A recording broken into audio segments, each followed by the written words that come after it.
Thank you. We as a team today are wearing red to particularly stimulate your thinking about where food comes from, how it is sourced, and today I would like to challenge the way that you think about how it is sourced and how it is distributed. In the United States alone, in one of the most highly developed countries in the world, over 40% of food is actually wasted, amounting to $165 billion. Now, it's very clear from this model that waste occurs both on the individual and corporate level. We today are actually going to focus on waste at the corporate level, within the food industry. Now, within the food industry, in this distribution cycle, there is a particular point where waste occurs.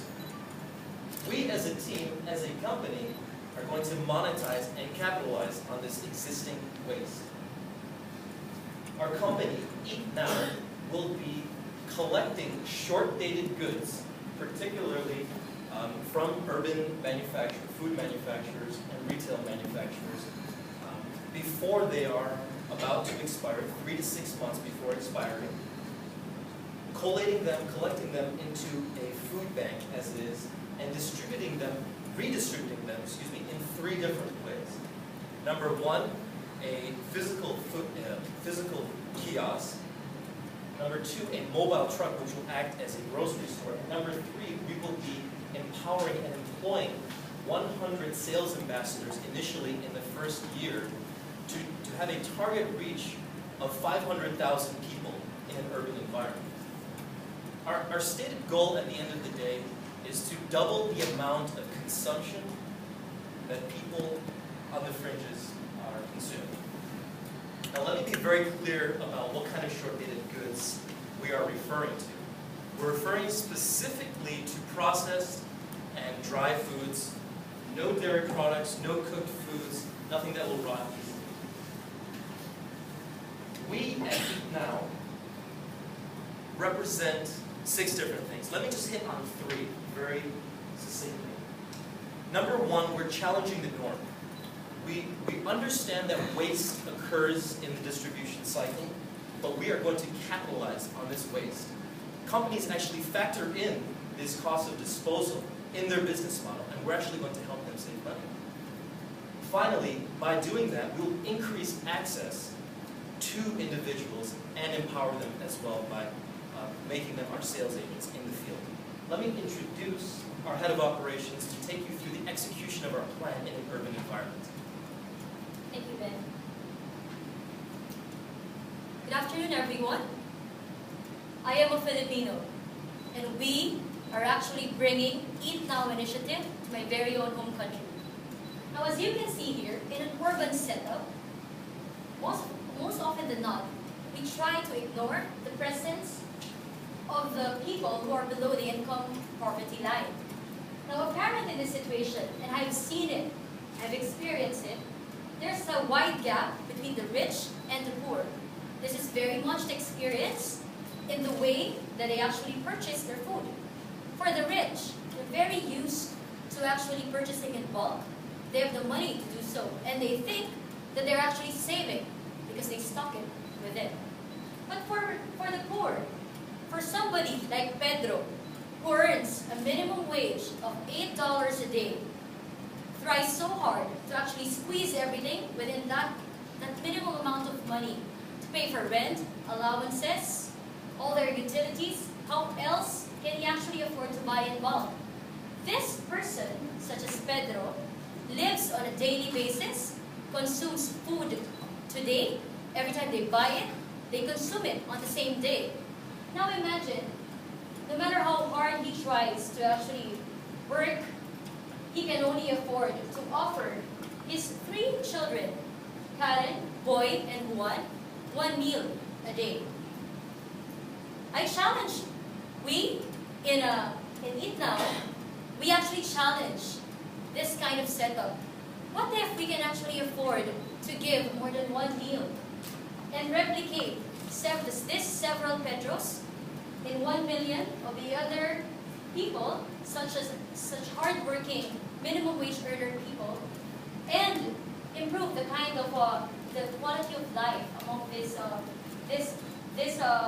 people who belong to the lower income class. And we believe that our strength will basically rely so much on the local communities, and this will be done via the power of word of mouth, multi-level marketing. So what do we do here? To these local communities that we will reach out, first, we will give them an opportunity to actually generate extra income as they push for the Eat Now products that we'll be bringing to them.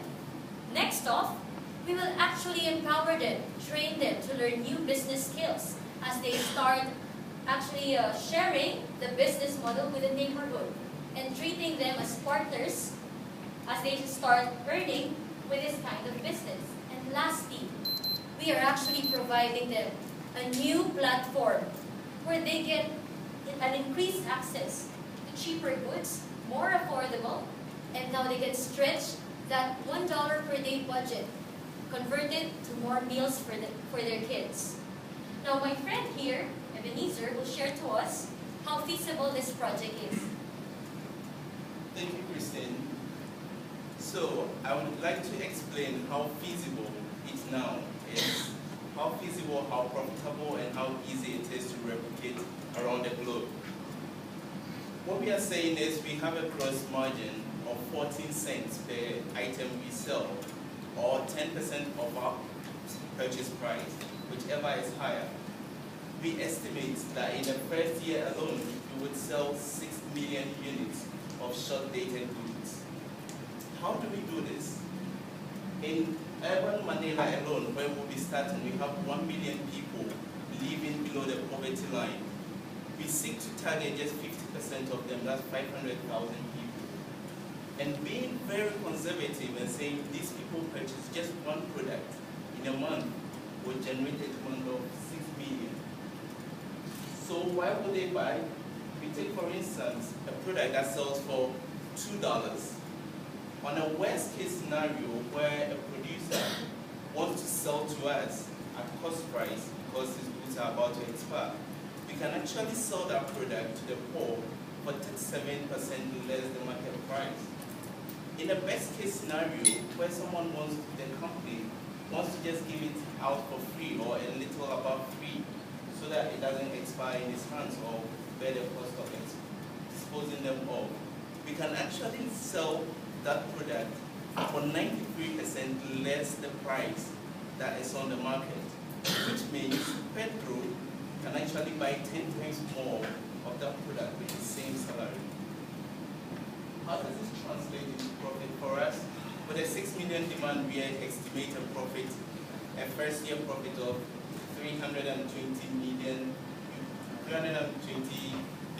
US dollars, sorry. And how much do we need to start? It's now just 300,000 US dollars can get us started and affect so many lives. I would invite on Ben again to run us through the phases of our business. Thank you very much, Ebenezer. As Ebenezer mentioned, we run a very lean operation. In our first phase, the first year, we intend to solidify our supply by approaching these companies and letting them know that we're there to help them save money. Number two, in phase number 2, we will be building on our brand and expanding our product portfolio as we see fit. Finally, in the third phase, we're looking to replicate this model, particularly in rural communities and other countries abroad. In summation, again, food waste exists within this model. We, as a company, are coming in and saying, let's make some money off of this. By doing that, we will be able to empower these community members to eat more meals per day, essentially. Thank you very much. Ladies and gentlemen, I implore you to eat now and don't let the food expire. Thank you very much.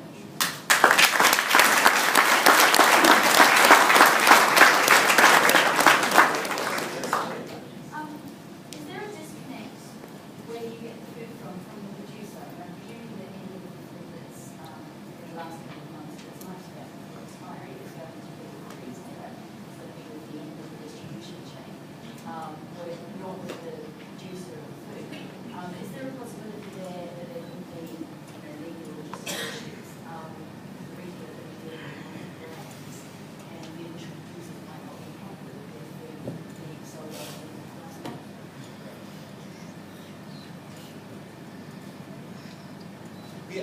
tend to work with local and national companies to avoid as much as possible multinationals, which definitely give a lot more attention to legal implications that would arise from this.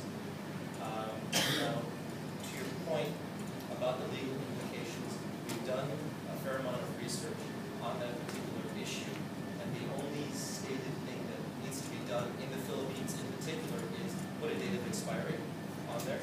So we're very open with our supplier. My question, I guess, is your supply chain to the supermarket has the goods in the last month, taking 3 months, 2 months, 1 month. They wouldn't necessarily utilize the legal obligations because of the action made at the goods or whatever it was, which was Okay, we are actually looking at the producers of the food and then large retail shops as well. So we have two sources of supplies as well.